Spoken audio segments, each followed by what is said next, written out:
کیونکہ حضرت یعقوب ہی تھے، 12 بیٹے تھے، باپ تو حضرت یعقوب ہے۔ تو یہاں پر تذکرہ کہ نصیحت کی ابراہیم نے بنی ہی اپنے بیٹوں کو، وہ یعقوب، اور حضرت یعقوب نے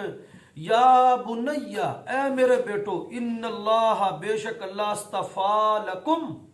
بے شک اللہ نے تمہیں چن لیا ہے۔ اب چن لینے سے مراد کہ آج کے بعد نبوت تمام کی تمام بنی اسرائیل کے اندر رہے گی، باہر کوئی اور نبی نہیں آئے گا،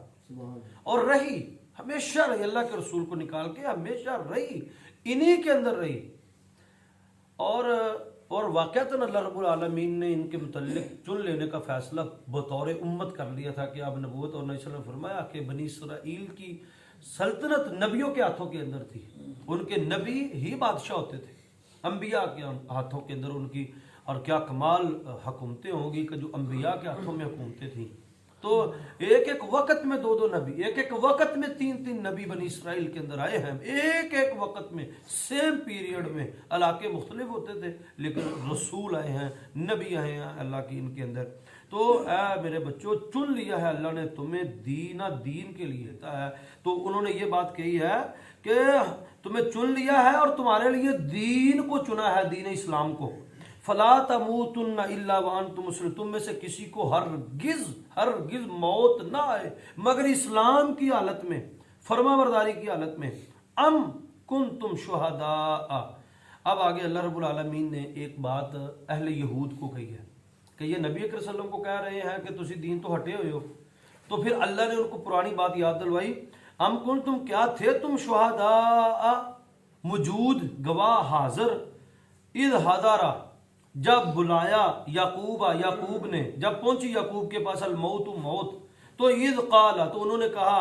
لبنی ہی، اپنے بیٹوں کو، ما تعبد من بعدی، کس کی تم عبادت کرو گے میرے بعد۔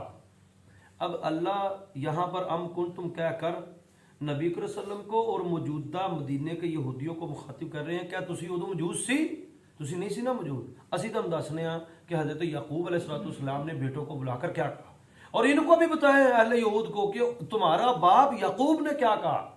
جب اپنے بچوں کو بلایا۔ تو اللہ نے پہلے بات کہی کہ تم نہیں نا موجود تھے، تو رب تو موجود تھا، اب رب آپ کو بتاتا ہے کیا ہے۔ قالوا، تو انہوں نے کہا، پوچھا کہ تم میرے بعد کس کی عبادت کرو گے؟ تو آپ لوگوں کے آباء و اجداد، آپ کے بڑے یہ کہہ گئے ہیں، نعبد، ہم عبادت کریں گے، الہ کا، اے حضرت یعقوب ہمارے والد، آپ کے رب کی، و الہ آبائک، اور آپ کے باپ ابراہیم کے رب کی،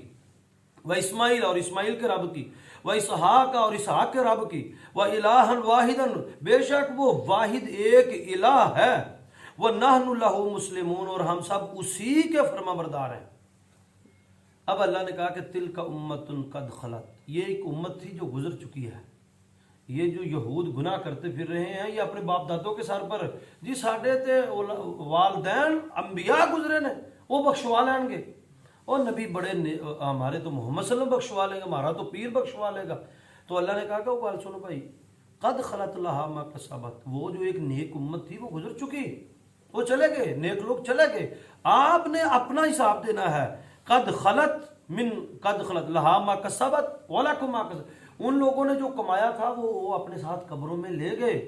وَلَكُمْ مَا كَسَبْتُمْ، اور تم جو کماؤ گے وہ تمہارے لیے ہے، تمہیں تمہارے کیے کی سزا ملے گی، کسی نے کسی کی قبر میں نہیں جانا۔ اور تم اس بنیاد پر گناہ کر رہے ہو کہ چونکہ نبیوں کی اولادیں ہیں تو بخشے بخشائیں، یا فلاں نبی ہمیں بخشوا لے گا، سفارش ہو جائے گی، اللہ بڑا کریم ہے، اللہ بڑا رحیم ہے۔ لہا ما کسبت وَلَكُمْ مَا كَسَبْتُمْ،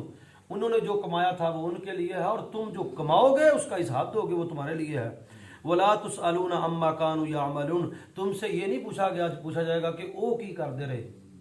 بس جی ہم تو بچپن سے یہ دیکھ رہے ہیں، ساڈے گھر دے وچ تے آئی کچھ ہوندا سی، ہمارے باو اجداد بھی ایسے کرتے رہے ہیں، میں بھی ایسے ہی کروں گا۔ یہ ایک بہت موٹا لوگوں کے اندر ایک بات ہے کہ اگر کسی کو بدعت سے روکیں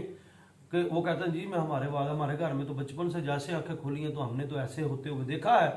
تو اللہ نے کہا کہ وَلَا تُسْأَلُونَ عَمَّا كَانُوا يَعْمَلُونَ، وہ جو کر کے گئے نے تہاڈے کولوں تے نہیں پوچھا جائے گا، تم اپنا بتاؤ گے کہ تمہیں کیا سمجھایا دین میں، کیا تم نے بھی اسی بدعت پر چلنا ہے جس پر وہ چلتے رہے ہیں، یا آپ نے اپنے دین کو خود ریسرچ کرنا ہے، خود پڑھنا ہے اور خود پریکٹس کرنا ہے، یا پیچھے سے آتی ہوئی چیزوں کو ہی آگے فارورڈ کرنا ہے۔ تو تو ولا تسألون عما کانوا یعملون، تم سے نہیں پوچھا جائے گا کہ پچھلے کی کر کے گئے، تم سے تمہارا پوچھا جائے گا کہ تم نے کیا کیا۔ یہ آیتیں 134 ہو گئی ہیں، اس سے آگے انشاءاللہ کبھی شروع کریں گے۔ آخر دعوانا الحمدللہ رب العالمین۔